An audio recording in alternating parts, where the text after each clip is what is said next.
Okay, so I forgot to include this one, the autoinfection, superinfection, and the retroinfection, but I want to discuss it to you through a recording for you to easily understand the concepts, okay, or their differences using life cycles as an example, as examples. So when we say autoinfection, guys, that is infection by a pathogenic agent that is already within the body, or infection that is transferred from one part of the body to another. Auto means self, okay? So you are also the source of infection. You are infecting your own, okay? So you are the source of infection. So I will give you an example with this one. Okay, an infection transferred from one part of the body to another. Okay, so Strongyloides stercoralis is capable of autoinfection, okay, autoinfection to different parts of the body. Okay, so this individual is already infected. Okay, so infected with the Strongyloides stercoralis. The parasitic adult female in the small intestine, okay, will hatch with eggs, okay? So it will deposit its eggs into the intestinal mucosa. Okay, so it will lay, the proper term is to lay eggs into the intestinal mucosa. Okay, and those eggs which are still inside our intestine, they will hatch. So if they will hatch to form the rhabditiform larva, and those will migrate to the intestinal lumen. Okay, they will migrate into the large intestine. So in the large intestine of this infected individual, the rhabditiform larva will become the filariform larva. Okay, so it will become the filariform larva, wherein the filariform larva is capable of migrating to the different parts of the body. Okay, so you already have the worm, and that worm is also the source of infection of the different parts of your body. So Strongyloides stercoralis is capable of autoinfection. Okay? So we have here, sorry. We have here the life cycle of the Enterobius vermicularis through autoinfection. So, for example, an individual has already the adult worm because he or she is already infected. Okay, so the worms of the Enterobius vermicularis migrate during the night to the rectum. Okay, so they will migrate to the rectum and they will lay their eggs. So the eggs will be deposited into the perianal region.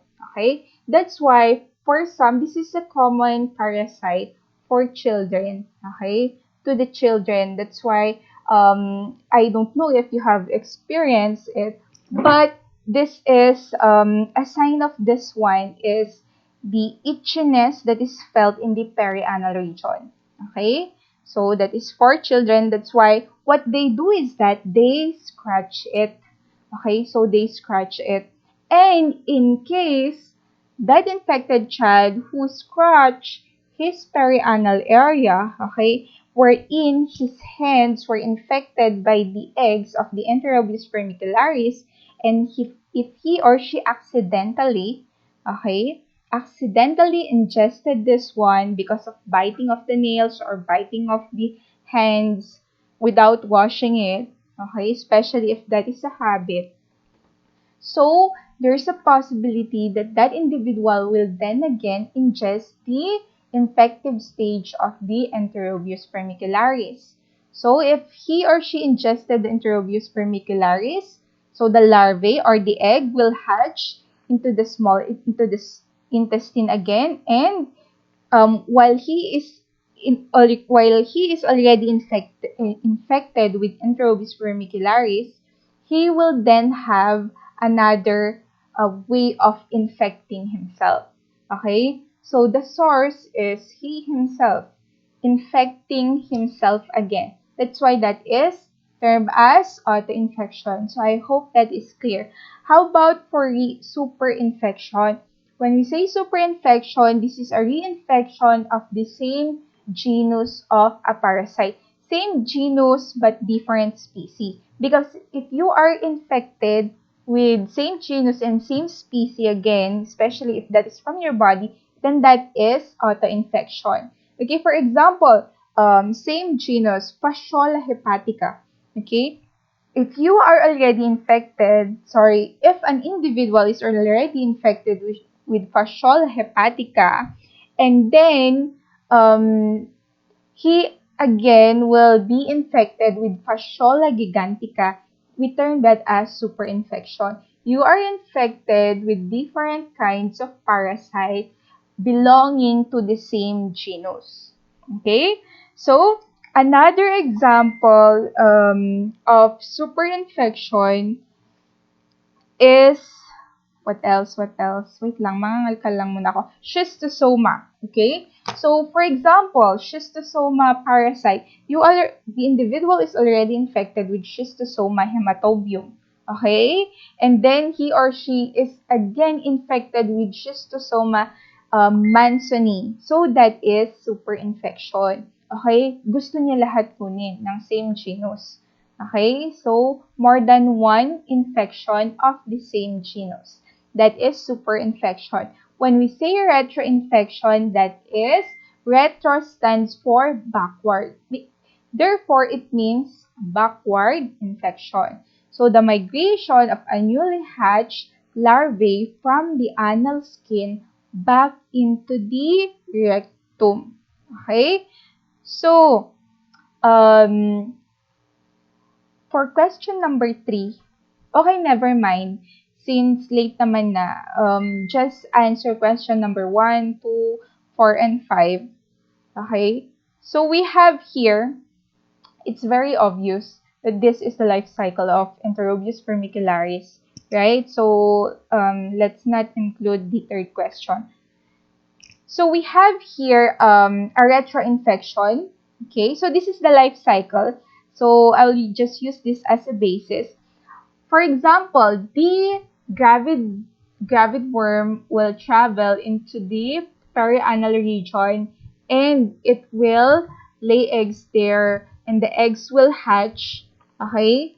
And the eggs will hatch. There's a possibility that the what do you call this one? The larvae will hatch. So deposit in the perianal region at night.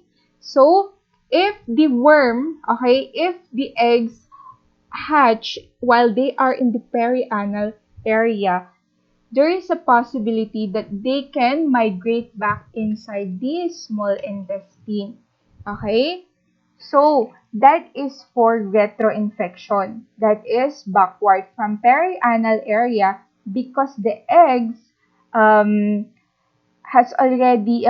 already hatched, okay, and they become in the form of larvae. They became larvae already. Those larvae can go back or they can migrate back inside your body. So we term that as retroinfection. Okay, and the most common parasite. So that was the question number 3. What is the most common parasite that is capable of retroinfection? Okay, so that is Enterobius vermicularis. Okay, so that ends our discussion for autoinfection, superinfection, and retroinfection. I wish you all a good night's sleep and Jello, wag mo masyadong isipin yung background ng PowerPoint presentation ko. Okay? So, God bless everyone.